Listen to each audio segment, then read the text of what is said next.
A gente veio falar sobre a essência, né, da maternidade no visão do yoga, do Ayurveda, lembrando sempre que esse é um momento muito especial, né, para a mãe que está gerando, né. O yoga e a Ayurveda tem uma visão muito especial para esse momento da maternidade e que se estende ao longo da vida, né, porque a maternidade não é só quando você está gerando o bebê, né, isso vai até ao longo da sua vida, vai acontecendo a maternidade, né, a maternidade é eterna depois, né. Mas o Ayurveda diz assim que se a mulher deseja ter um filho com o corpo e com a mente forte, justo, uma pessoa energética, um ser energético, deve seguir um regime antes, durante e após a concepção. A concepção, gente.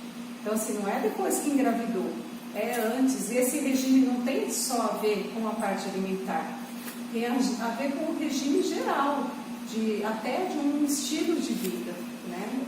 Então, eles priorizam muito, assim, pensa sempre muito no que a gente está gerando para o mundo, né? Porque a gente fala de gerar um filho hoje, é muito na visão do ego, né? Eu quero ter um filho meu, né? Mas eu não penso que semente eu quero deixar para esse mundo, né? O que eu quero deixar para esse mundo como evolução de algo maior, né? Então eu nunca penso nisso, eu sempre penso que eu quero ter um filho, eu quero que seja homem, eu quero que seja mulher, eu gosto mais disso, eu quero mais aquilo, né? Sempre muito pensando no nosso ego, né? na nossa vontade, né? E sem pensar muito desse lado, o que a gente está deixando para esse mundo, né? Que é super importante, né? Afinal a gente está aqui para evoluir e os nossos filhos são uma extensão de nós, né? Então o que a gente deixa para esse mundo, né? Posso falar por mim mesmo, eu mesmo engravidei quase todos sem consciência nenhuma, assim, do que eu queria realmente, dessa consciência maior, né? Então, assim, não estou dizendo de uma minoria, mas estou dizendo de uma maioria mesmo das pessoas que não tem essa percepção, né? Que um filho é a extensão, né, da gente e é o que a gente está deixando para o futuro, né? Então, essa visão do Ayurveda, ela preza muito a mulher, né? Como a mulher passa por 3 grandes mudanças na vida, durante a vida dela, né, e cuida dessas mudanças para que a concepção seja algo importante, né? Então, às vezes, não é só o momento da concepção que a gente deve levar em conta, mas esse momento da mulher, desde quando ela é gerada, porque a mulher, ela foi, né, ela tem essa função, ela veio com esse dom, né, de dar a vida, e aí a gente precisa pensar nisso, porque ela vai ter 3 momentos muito grandes, né? Que é a menarca, quando vier a menstruação, é a possível gestação ou não, e a menopausa, né? E essa possível gestação ou não vai depender, claro, da vontade dela, mas também de todo um cuidado antes da menarca e durante a menarca, para que ela possa, então, engravidar, né? Então tem todo um cuidado que às vezes a gente relapsa, a gente não pensa, né, como mulher. A gente vai ver só assim, é bom, é ruim, mas a gente não está muito pensando nisso, né? E a mulher, ela praticamente, ela tem com essa função de gerar, né? Então, se a vontade dela é gerar, ela tem que pensar, né, em cuidar da menarca, cuidar também, até porque se você cuida da menarca, mesmo que você não queira engravidar, né, você vai ter uma menopausa saudável. Senão a sua menopausa depois vai ser completamente doente, né? Cheia de problemas que a gente vê hoje, né? Hoje em dia a gente vê muita doença, muito problema, né? A gente tem aí até nesse slide a foto, né, de Lakshmi, né? E Durga, né? Que é a mãe, né? Que é a mãe. A representação da mãe dentro da história da Índia, né? Então, quando a gente fala em gravidez, né? Gravidez é para mulheres um dos momentos mais importantes e mágicos da vida, né? Observar uma mulher grávida é como adorar a deusa da fertilidade, né? Então, quando a gente observa, né, eles têm essa coisa na Índia, né? Quando a mulher está grávida, eles olham para ela como se ela fosse uma deusa, né? É nessa fase onde o poder feminino da criação e transformação transbordam por todos os poros da mulher, manifestando a energia de Shakti, ou o poder criativo da deusa, né? Qual é o poder maior que uma deusa tem, né? Essa intensa transformação que é a gestação traz mudanças não apenas para o corpo, mas para toda a vida da mulher. né? Então tudo muda. Numa gestação não é só o corpo que muda, tudo muda, as emoções mudam, até o jeito da pessoa ser muda muitas vezes. A gestação é algo que transforma totalmente a mulher. E aí a gente vê, né, esse slide de Krishna, né, sendo abraçado pela mãe, né,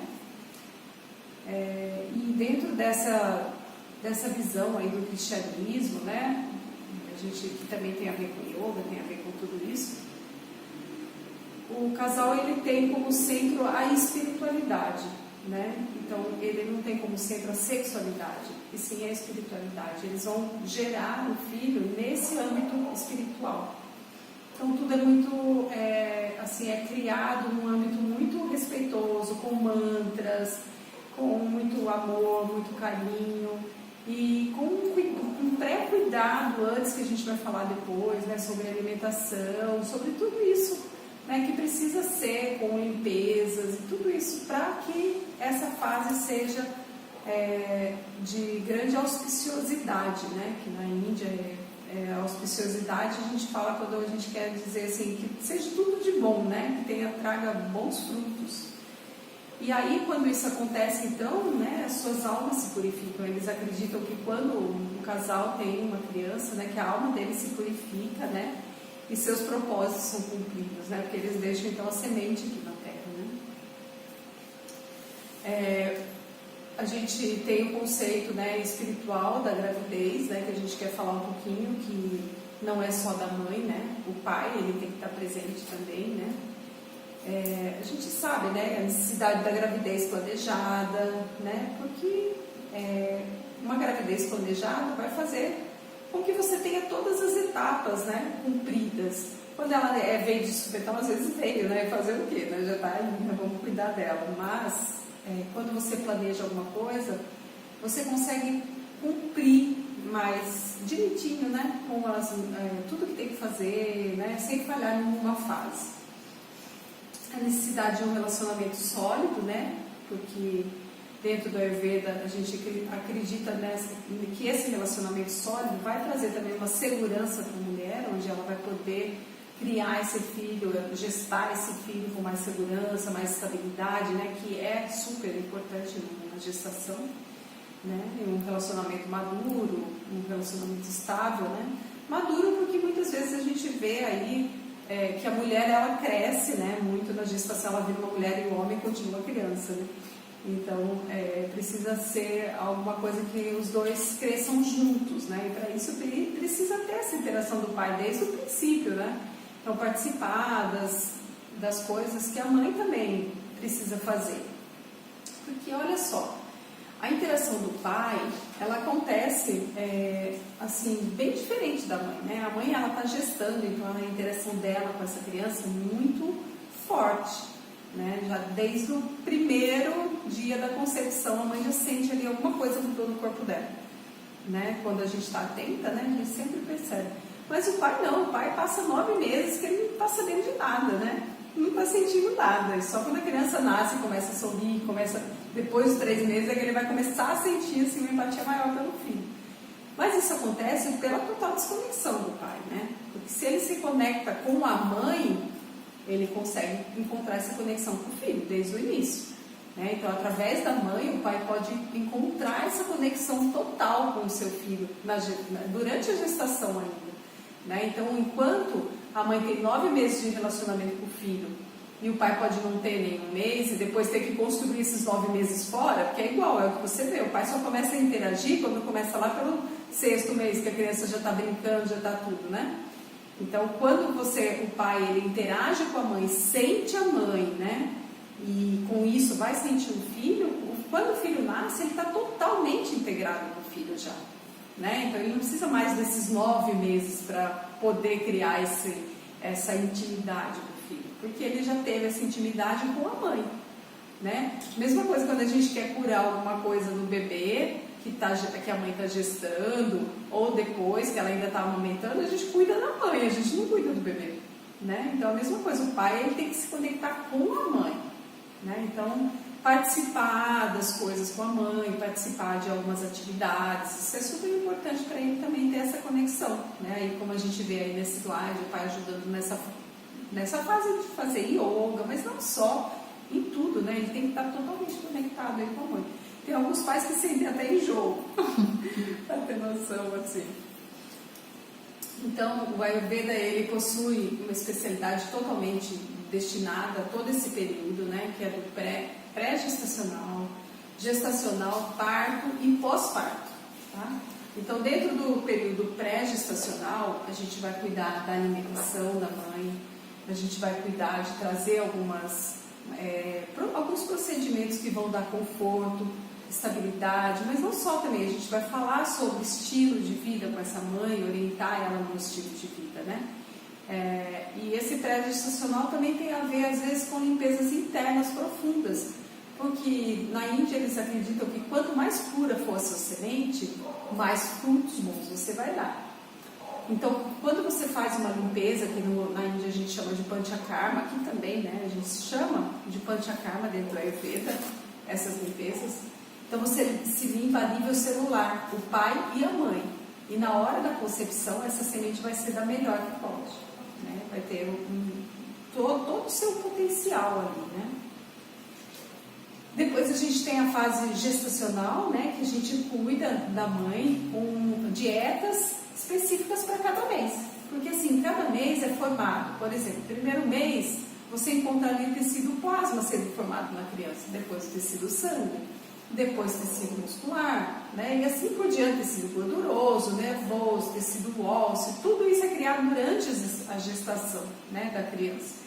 E quando a gente vai acompanhando esse processo e dando a alimentação correta em cada fase, dando a erva correta em cada fase, né? E se for preciso, suplementando, porque às vezes a mãe não tem, né? Então a gente suplementa com ervas naturais.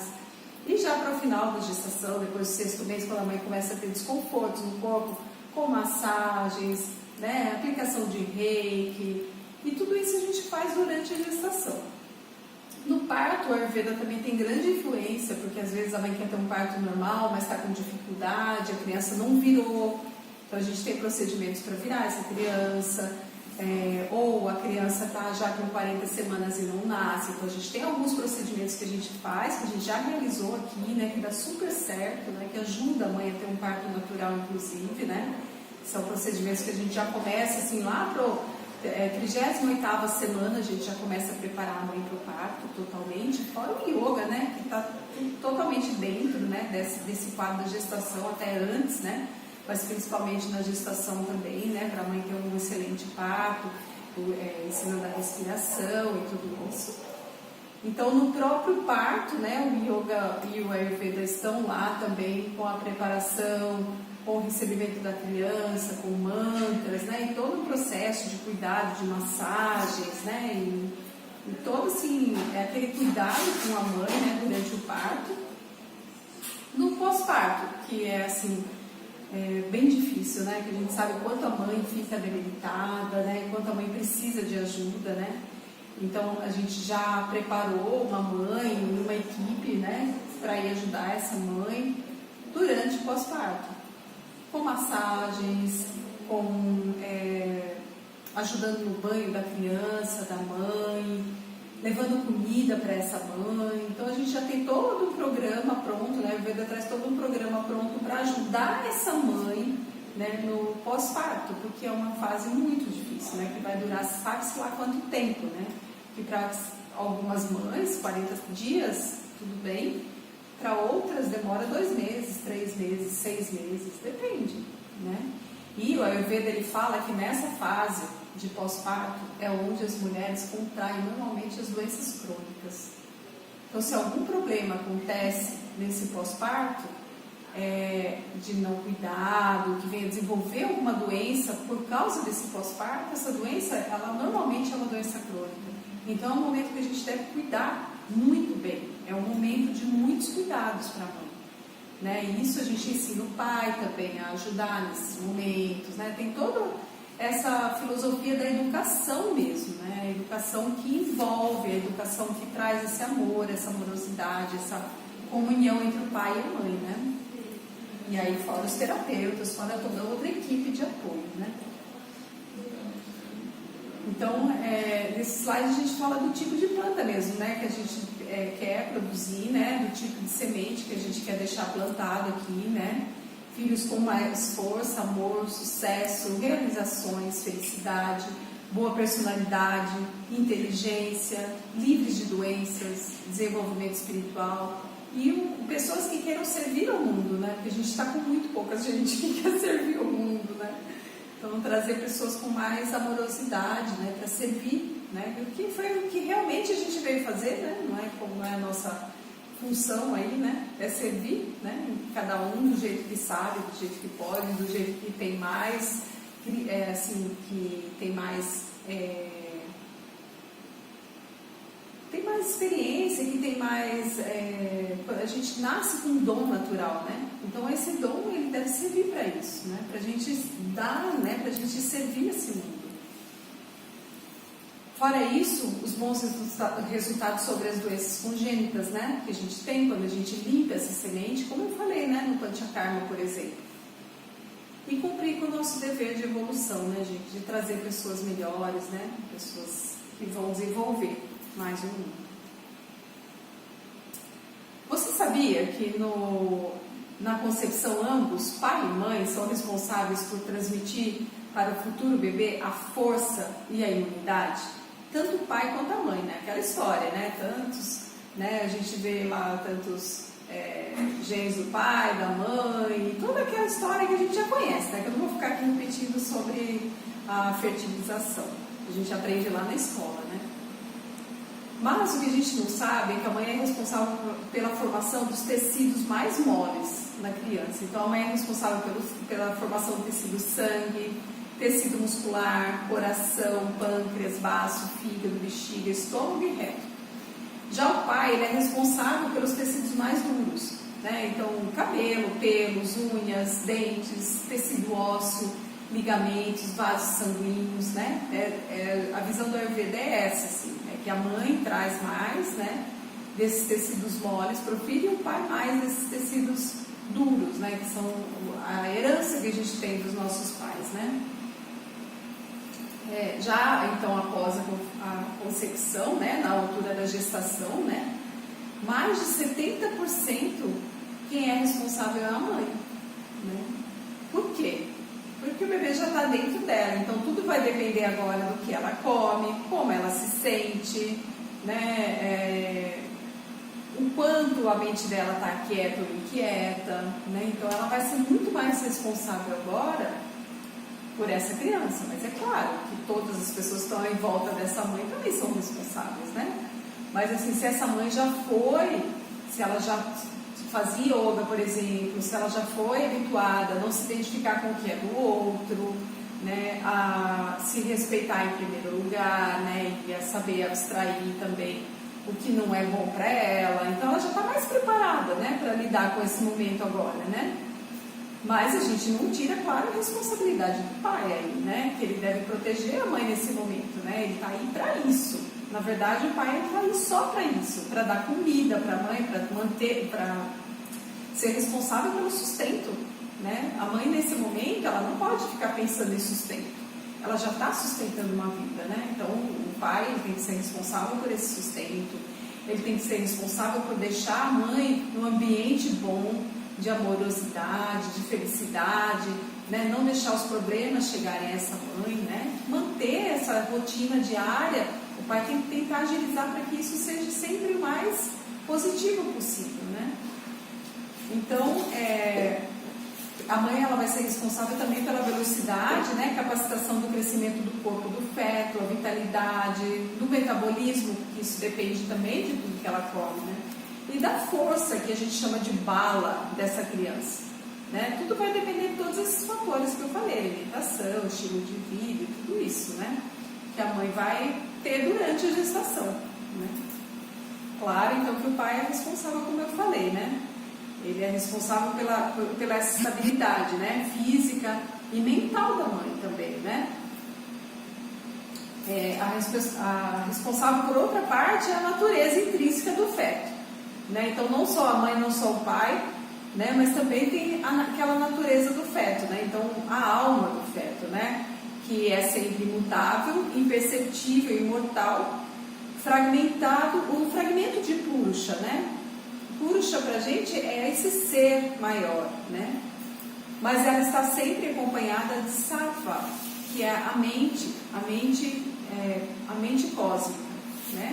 Ele se desenvolve, adquire conhecimento a cada experiência e a cada vida. Então, o que essa criança veio para passar, então não adianta, o pai, a mãe, eles têm uma grande função, mas a criança também tem, né? O que ela veio, qual o karma, qual o dharma dela aqui nessa vida, e tudo isso também tem influência, né? Então a gente tem que pensar sempre que não é só o pai e a mãe, né? Então os culpados de tudo é o pai e a mãe, não é isso, né? Então tem sempre também esse fator da própria criança, né? O que ela traz na alma dela, o que ela traz nesse self dela, né? Cada criança tem as suas tendências naturais também, né? Então se ele for um vata, se ele for um pita, se ele for um kapha, ele vai trazer essas tendências naturais que a gente não vai se aprofundar muito agora, a gente pode falar numa outra oportunidade, né? Mas as crianças vatas são extremamente adaptáveis, criativas, a gente percebe que elas são muito agitadas, né? Elas têm um metabolismo mais rápido e não conseguem ganhar muito peso, mas tem corpos mais longilíneos, magros, né? Normalmente tem tendência a ser muito agitadas. As crianças mais pitas, elas adoram estudar, aprender, por vezes o metabolismo dela é mais rápido também, ela tem muita fome e muita sede. Ela respeita muito bem os horários da refeição e come muito bem nas refeições. Já as crianças cafas, elas têm uma constituição mais amorosa, elas costumam adorar ficar com aquelas em quem confiam, né? Elas são mais apegadas, né? Costumam comer muito bem, dormir muito bem, mas são crianças muito mais apegadas. Às vezes a mãe precisa criar um ambiente onde possa estimular essa criança a ser um pouquinho mais livre e aí procurar outras coisas para ela não ficar tão apegada ao pai e à mãe, né? Falando assim bem brevemente. Então é isso, a gente deve encarar a gravidez, o nascimento de um novo ser nesse mundo, não apenas como um evento fisiológico, né? Mas também como um evento espiritual, que é isso que a Ayurveda acredita. Mais do que uma fase de mudança no corpo feminino, é um momento de mudança de hábitos e de entrega a novos começos, né? O autoconhecimento e a concepção com o corpo e com o bebê são fundamentais nesse caso.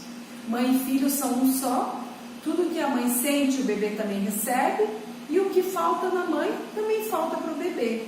Então, a gente deve trazer essa percepção de que ser mãe é assumir perante Deus o dom da criação, da doação e do amor incondicional. Ser mãe é encarar a divindade na terra. E é isso.